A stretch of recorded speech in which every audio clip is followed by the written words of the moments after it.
Last year, I used NotebookLM to turn a pile of school letters into one place I could actually manage. This year, now it's Gemini Notebook. I gave it 8 fictional school documents for 3 children across 2 schools, then deliberately planted conflicting fieldwork information. I wanted to know whether Gemini Notebook could catch a mistake before it made it into the family calendar, and whether it could turn the rest of the school admin into something genuinely useful. It found the conflict, but when I checked everything else it produced, I found a bigger problem. So stick around to the end to find out. I am going to ask it to use the uploaded sources and create me a family admin briefing for the 3 children. There's a schools, there's a years. I've told it what I want. I want all the important stuff, right? I want dated events, I want deadlines. Do I need to pay anything? What do I need to bring in? Recurring weekly routines, all of that good stuff. But it's actually asking for quite a lot of information, and it's got a whole bunch of documents it needs to pass. So let's see how it gets on. And can Gemini build us something actually useful before we get on to testing the trap in a moment? All right, so it's created the family admin briefing for us in the studio panel. The term demands a high precision command of household operations to sync with 2 disparate school systems. That is what all of us do every single day to try and survive the school admin chaos. So it's given us a real high level kickoff. It's put the 2 boys in the same one because they're the same school. That's fine. First and foremost, it is immediately picks up on the conflicting information that I've planted here. So it's flagged the conflict. It's not actioned it early in the document, however, but it's a good start. So what can we do to make this better? And this is where the upgrade from NotebookLM to Gemini Notebook should now start to come into its own, because it's far more powerful in terms of what it can actually create for you. So let's take this a step farther. Let's level up. Now, using the same sources, I want an editable family admin workbook with these sheets and giving it a nice list of requirements. So here is the family admin workbook that it has created for us. A super useful conflict log. So here we go. The discrepancies, missing details and gaps. This was the big test for it. And it has picked up a few different bits of information where it's either conflicted or just wrong, which is really good. However, I think we can do better. I'm going to ask you to create me a 1-page printable family action plan for the term using the source set with some requirements there for us. Let's see how we do now. So it's created, here we go. So to quote Gemini, it has created a beautifully typeset single-page printable PD. We'll be the judge of that. I'm no design expert. Hands up straight away. I'll go straight to Claude Design or the Vercels V0 tool if I need any kind of design work done on anything I'm doing. But I'm pretty sure this is not what a classical designer would describe as a beautifully typeset document. It's made some errors down here. So whenever it's tried to use an and symbol, we've got this funny little and then an AMP next to it. It's not something that I feel I could glance at while walking past the fridge in the morning before a cup of coffee and feel any degree of confidence that I would know what's going on.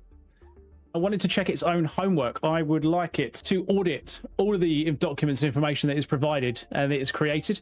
And I wanted to go and verify everything that's done against the source documentation. So essentially, I wanted to correct its own homework. It's identified its cross-source disagreements and chronological conflicts. It's explained what's happened, explained either where it was able to make a judgment or where it's flagged that we need to make a decision. I've also kicked off a slide deck as well. I used the simple one. I didn't really give it any steer as to what I wanted. So it's given us the master timeline. Like, I'm a program delivery manager by trade. I love this kind of thing. I love a nice plan on a page and a nice visual timeline. This is banging. I love it.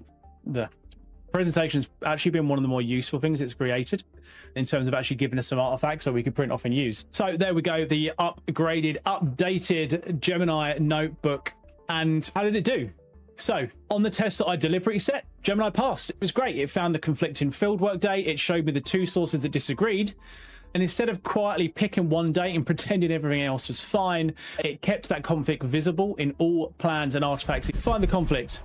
Pass. Cite both sources. Pass. Keep the warning. Pass, which frankly is better than I expected. But then I checked everything else it had produced, and this kind of changes the verdict here, because whilst Gemini caught the mistakes that I planned, well done, all power to you, the more interesting part was finding the mistakes that I hadn't planned.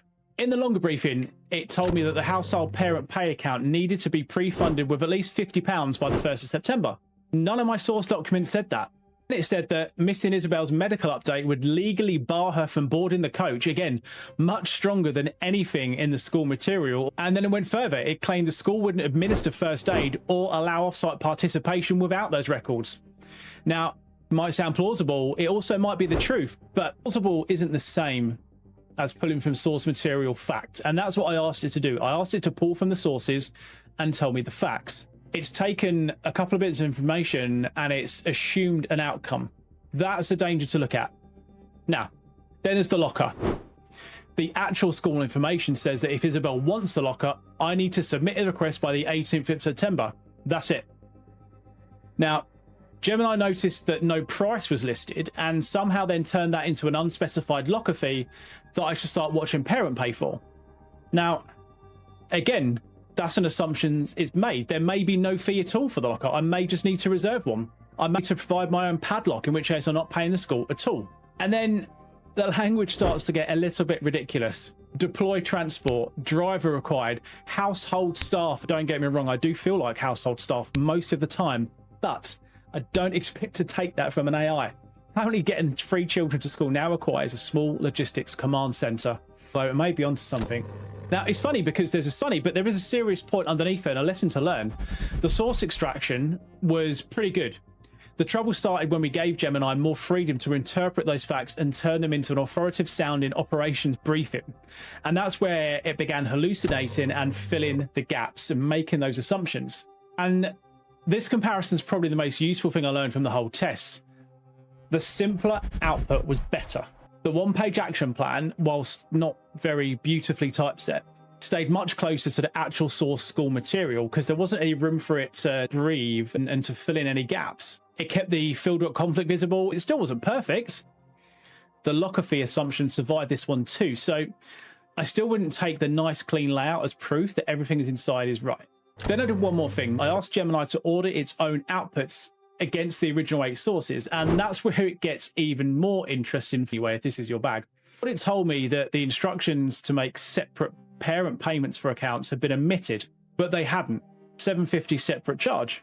And the longer briefing had it as well. So Gemini's audit of Gemini made mistakes.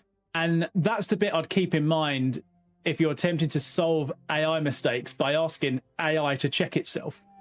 It's useful, but it's still not independent human-led verification.